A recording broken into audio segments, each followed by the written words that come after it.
vayan a su vez pensando, ahí entro a ver. Vamos a ponerle. Recién vimos cuál podría ser el peor enemigo del miedo. Ahora yo les pregunto al revés. ¿Cuál sería el mejor aliado del miedo? El mejor aliado del miedo. Recién les pregunté cuál sería el enemigo, ahora les pregunto cuál sería el aliado del miedo para ustedes. A mí me parece que la inseguridad que tiene cada uno o que puede llegar a tener, desde mi punto de vista. Bien. A ver si está escribiendo Claudia, para vos, ¿cuál sería el aliado del miedo en general, así?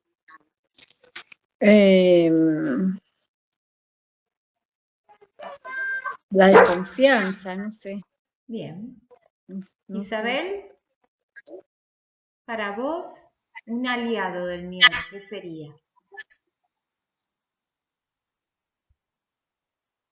La forma de ser, no sé. Bien. Vero.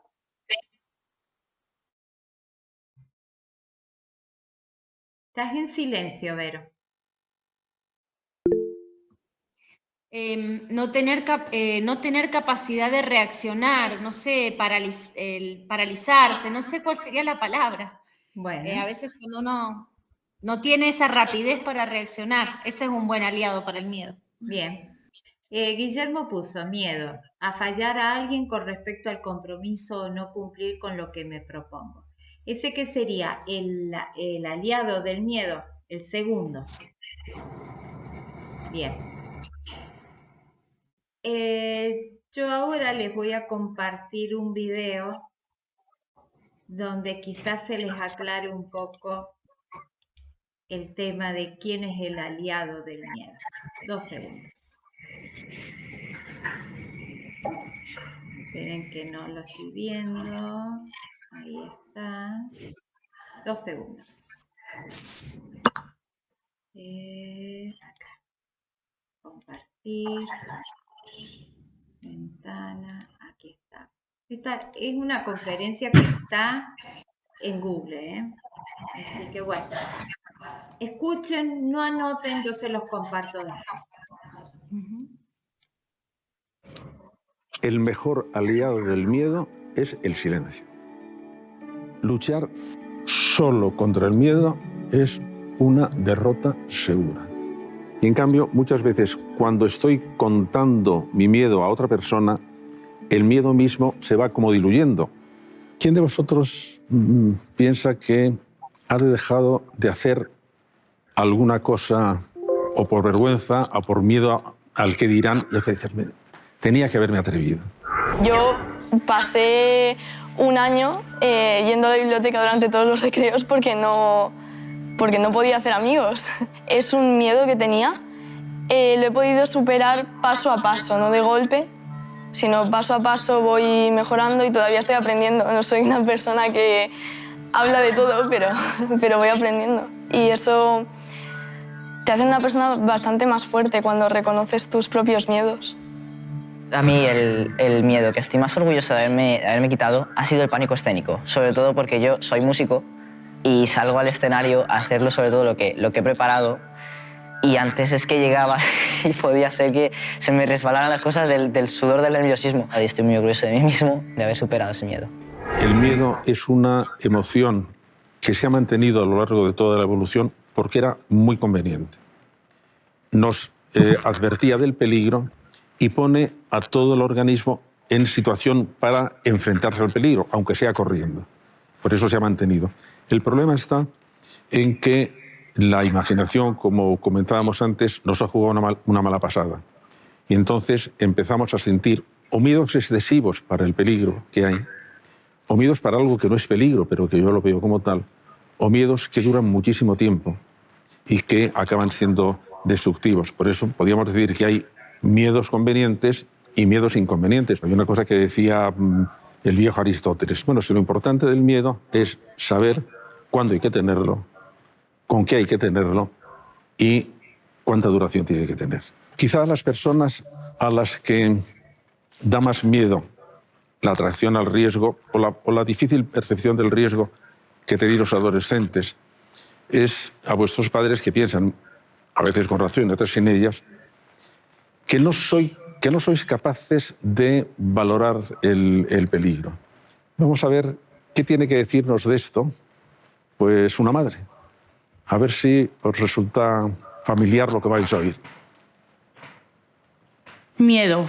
Yo creo que como padres la pregunta no es a qué tenemos miedo, sino a qué no tenemos miedo, ¿no? Yo me acuerdo cuando me quedé embarazada por primera vez y mi madre, cuando le dijimos que estaba embarazada, me dijo, bienvenida, bienvenida al club de los sufridores y al club de los miedos, porque es verdad que desde el momento en el que sabes que estás embarazada empiezas a tener unos miedos que no habías tenido anteriormente y una vez que tus hijos van creciendo y van pasando por las diferentes fases de la vida, los miedos no dejan de estar aunque sean diferentes.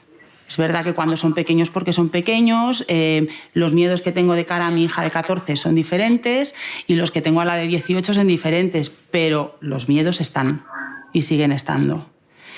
¿Y miedo a qué? Pues a todo, a todo.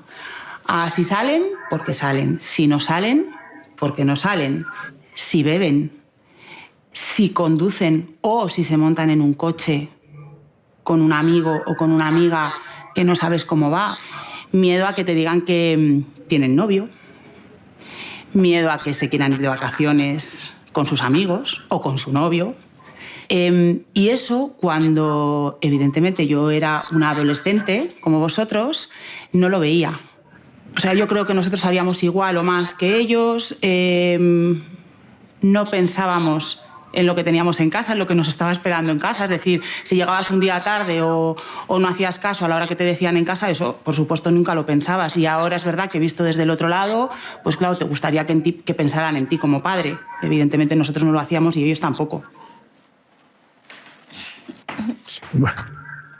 Bueno, ¿os suena esto? Es que el tema de los miedos en casa es un mundo, porque cuando tú eres adolescente, tus padres, como decía esta madre, están preocupados, tienen miedos por si tienes novio, por si bebes, por si sales, por si no sales, por si estudias, por si no estudias, por todo al final, porque eres un padre... Lo has dicho muy claro, ¿eh? Sí. Tengo miedo de todo. Sí, pero claro, nosotros también. Y entonces los padres, como que muchas veces al intentar tener una buena relación, te miran y te dicen, ¿qué te pasa? ¿Estás bien? Cuéntame tu vida, cuéntame tus cosas. ¿Qué pasa? Que obviamente una figura paternal o una figura maternal, una figura que está por encima de ti desde que eres pequeño, te da mucha confianza, pero hay un punto cuando te vas haciendo mayor que dices, a ver, vamos a calmarnos, porque no me puedes pedir que te cuente mi vida, que te exponga mis miedos, que te abra mi corazón, si tú no me cuentas los tuyos. O sea, al final, cuando eres más pequeño, una relación de padre-hijo, de madre-hijo, de lo que sea, es como más yo te cuido, yo te salvo, ven por aquí, te lleva por el buen camino. Pero cuando te vas haciendo más mayor, es como, mamá, quiero tu consejo, papá, quiero tu consejo. Ya no es como... Ya no es tanto como cuando eres pequeño, ahora es como más... No sé, me gustaría escucharte a ti también. No me puedes pedir todo de mí cuando ya es una relación mutua, ya no es solo cuídame tú, ¿sabes? Y a mí eso me da muchísima rabia, porque es como, Dios, no me puedes pedir que me abras si no te abras tú. No sé. ¿Qué tal?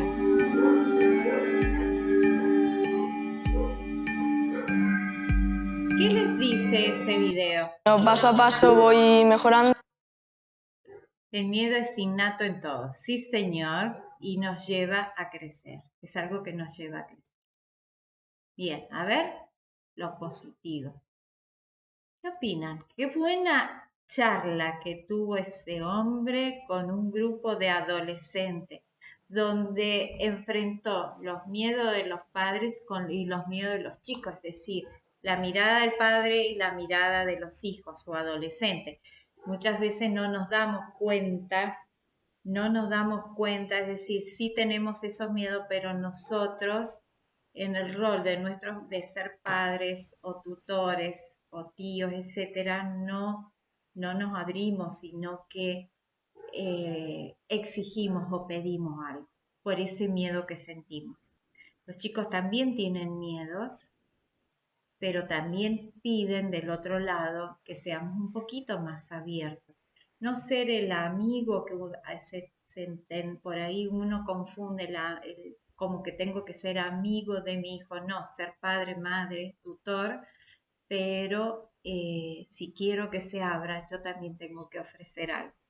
Es el intercambio, ¿no? Bien, eso es lo que yo veo. ¿Qué ven ustedes? Por eso hay que trabajar los miedos que tenemos para fortalecernos. Sí, sí, Guillermo. A ver, ¿qué vieron?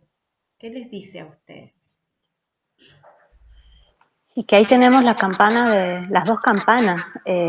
Creo que, bueno, desde que somos chicos tenemos miedo, cuando pasamos a ser adolescentes tenemos otras clases de miedo. Tiene mucho que ver también con el diálogo que tenga vos en tu familia, con tus padres. Eso también te ayuda y te agiliza mucho. Hablo por mi parte personal. Yo vine a hablar con mi papá por ayuda de una religiosa del colegio que yo iba, porque no me animaba a hablar con él. Gracias a ella empecé a tener una relación con mi padre maravillosa, donde sabía todo de mí. Cuando empecé a menstruar hasta me compraban las toallitas, cosa que para otras chicas decían, tu papá va a ir a comprarte toallitas, ¿no te da vergüenza? No, no me da vergüenza, porque es algo natural, es algo mío y que él lo conoce, y a mí no me da miedo, al contrario, me da alegría que él esté al tanto de eso. Después, cuando sos padre, wow, que si se te agrega el miedo. Y es así, tal cual como decía esa mamá.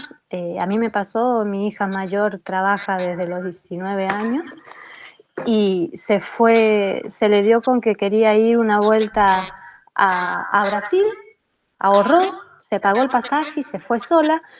Nosotros con el corazón en la boca porque no tenía nadie conocido.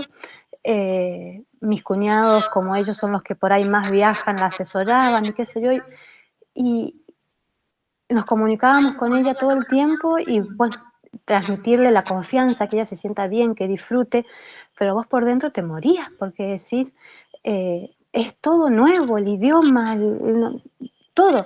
Entonces te modifica mucho, mucho, mucho todo. Te da miedo todo, obvio. Vos podés aconsejar, podés decir, está en ellos si aceptan lo que vos les decís o no, y tenés que estar ahí esperando a que realmente lo acepten para que aprendan. Y bueno, si no aprenden, y la vida les va enseñando. Nos pasó a nosotros y les va a pasar a todos, es así, es la ley de la vida. Pero de que te da miedo, sí, hasta el día de hoy. Por Sí, eso no ahí quiero en el ni video habla que de acuerdo a las fases que vayan transitando, van cambiando los miedos, ¿no? Y yo siempre digo, cuando veo una embarazada, aprovecha a dormir porque después nunca más dormís tranquila. Y es así, ¿no? Sí. Bien, gracias Iris. Guillermo ya escribió, a ver si volvió a escribir algo más. Por eso hay que trabajar los miedos que tenemos para fortalecernos. El hecho, a ver, si yo tengo miedo que mi hijo salga y no lo dejo salir, estoy por allí muchas veces generando otras cosas, ¿no? Por eso hay que saber miedo a qué tengo, qué recaudos tomo, cómo se lo hago entender. Hay muchas cosas. Hay gente que, por ejemplo, no quiere viajar en avión, no va porque el miedo al avión y nunca se subieron a uno. Se dan cuenta que hay miedos arraigados de escuchar de una película, de una propaganda, de un spot publicitario. Muchas veces nos meten miedo y evitamos cosas o tratamos que evitar que otros hagan otras cosas, ¿no? Vero, ¿podés comentar algo que... Me agarraste comiendo. Sí, me di cuenta después que te dije, perdón. No, no hay problema. Es mi merienda, media tarde.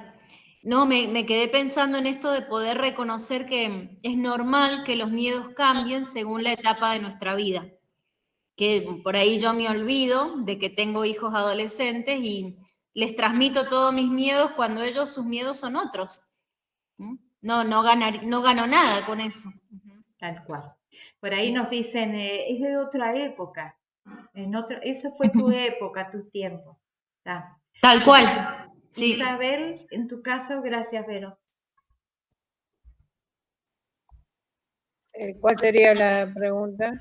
¿Qué es lo que te trae el video que vimos que habla que el mejor aliado del miedo es el silencio, ¿no? El no hablar, el no exponer al miedo a qué. O exponemos demasiado el miedo, entonces están las dos cosas, el silencio o hablar mucho, mucho, mucho del miedo.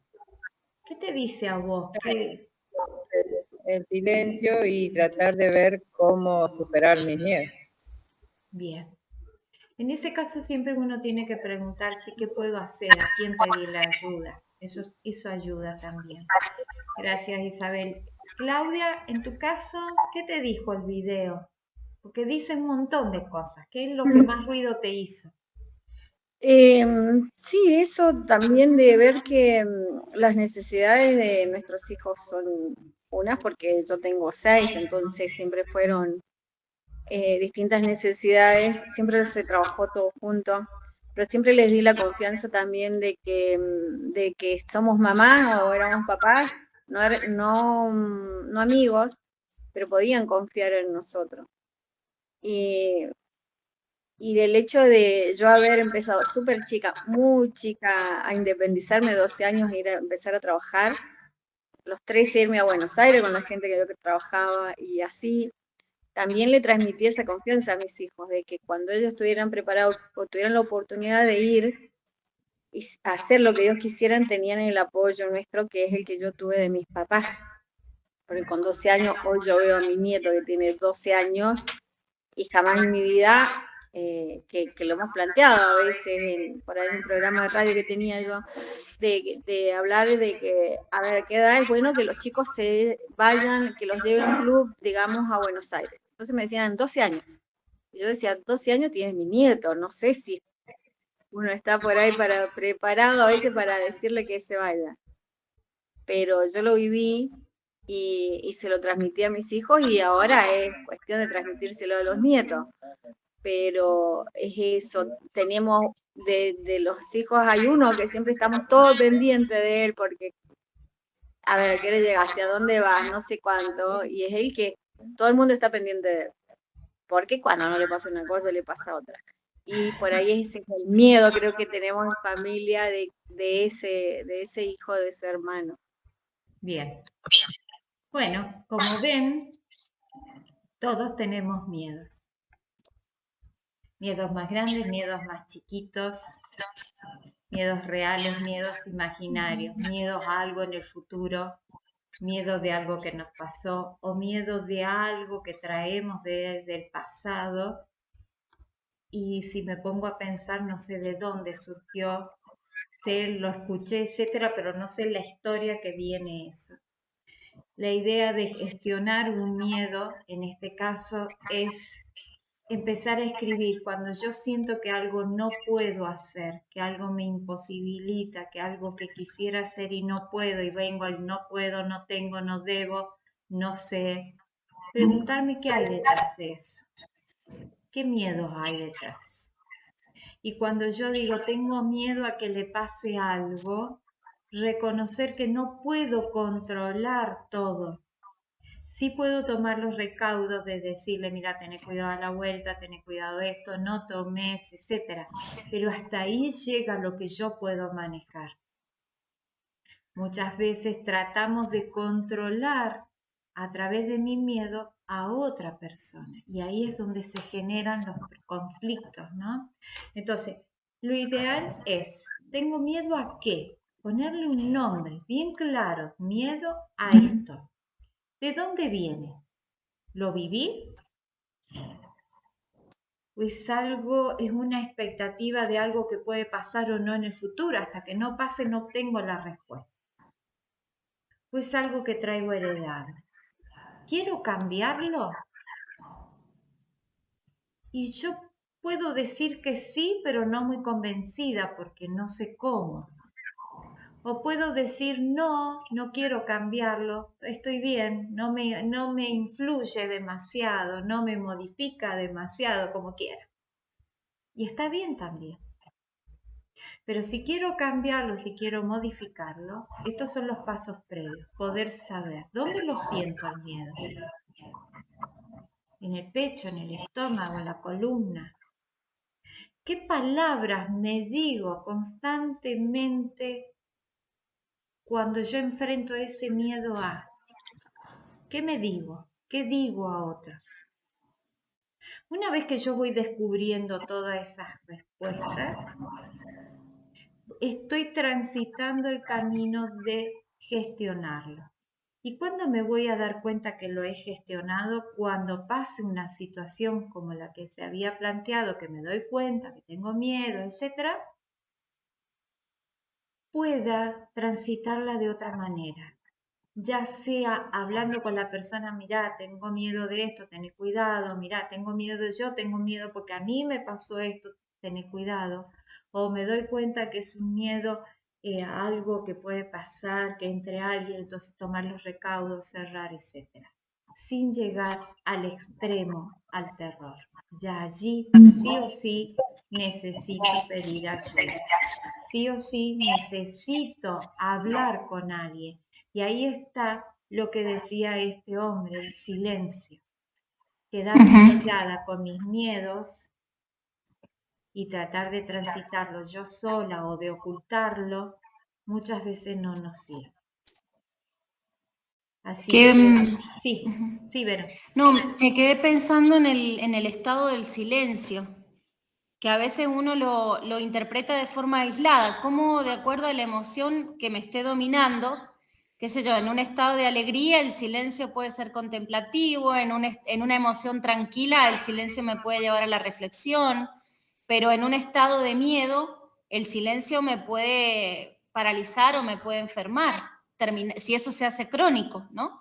Cómo el estado del silencio puede tomar diferentes notas de acuerdo a la emoción por la cual pase. Tal cual. Es decir, el silencio tiene distintos colores o intensidades. De acuerdo a la situación, el momento, el contexto, tendrá un valor o un color. Entonces, fíjense, lo vimos el silencio en la comunicación, ¿se acuerdan? Que el silencio muchas veces era bueno, pero otras veces implicaba totalmente lo contrario. Acá, cuando yo tengo miedo o alguien tiene miedo al decirle, pero no seas tonto, ¿cómo vas a tener miedo a eso? Escucharlo, respetarle que es su miedo, no el mío. Ayudarle a transitar, ¿qué necesitas? ¿Cómo puedo ayudarte para que salgas de ese miedo? No reírme cuando un niño tiene miedo, escucharlo. Está no reírnos, escucharnos y sobre todo ver qué podemos hacer para acompañarlo, preguntarle. Hay un video que no se los pasé porque es muy fuerte y hay un niño donde dice que qué miedos tiene y le dice miedo a mi papá. Le pregunta cuál es la causa del miedo a su papá, me grita y me trata mal. Y de tu mamá no me ve, no me quiere. Un niño debe haber tenido 5 o 6 años. Un video muy fuerte, por eso no se los pasé. Fíjense el silencio, no hablar, no decir nada para un niño o para una persona mayor, porque después de niño pasamos por las etapas llevando todo eso, de que alguien se rió de mi miedo y yo lo callé, no hablé más y lo llevo en mi etapa madura, ¿no?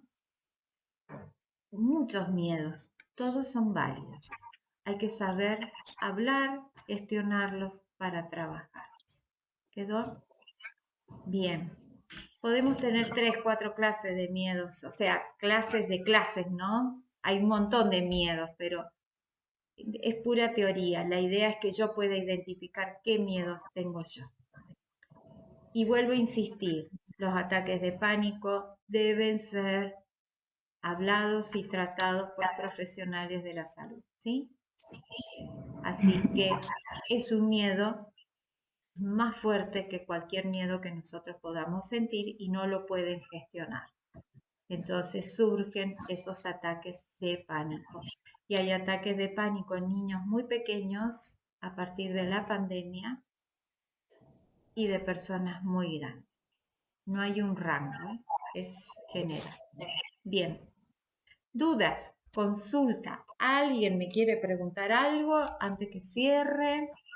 Espero. A ver, la pregunta va a ser al revés. ¿Qué te sirvió esta clase de miedo? Guillermo, escriba, ¿qué te sirvió para vos esta clase de miedo? Iris, ¿qué te sirvió a vos lo que hablamos? Un montón, porque como decías vos, muchas veces no gestionamos y guardamos y transmitimos. Entonces, bueno, ver ahí de tratar de no transmitir, porque a la otra persona ya tiene su cuota de miedo y si encima le agrego la mía, es complicado. ¿Qué pasa si allí, al contar vos tu miedo a la otra persona que tiene su propia cuota, pueden coincidir en esos miedos y trabajarlos juntos? Sería maravilloso porque nos estaríamos sanando mutuamente.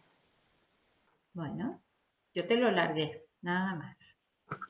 Gracias. Claudia, ¿para vos? No, descubrir que, o sea, o empezar a identificar cuáles son los miedos reales y cuáles son los imaginarios, que es a veces con los que luchamos. Nuestra mente, eso nos juega esas pasadas donde empezamos a procesar cosas que ni sabemos si va a ocurrir en algún momento. O cuando vamos, por ejemplo, a una entrevista, qué sé yo, nos hacemos tanto la cabeza en la previa que cuando llegamos allá me pasó a ir a hacer una ponencia más larga, entonces era todo muy, no sé, me imaginaba un montón de cosas, y una vez que la hice me vine súper relajada porque dije, bueno, era esto, o sea, yo estaba muy estresada pensando en un montón de cosas que llegué allá y era lo opuesto, o sea, Fue ya lo el que segundo llevaba video. era suficiente. Tu caso fue el segundo video. Trato de retroceder, pero avanzo. Y lo pudiste hacer. Sí. Genial. Sí. Isabel.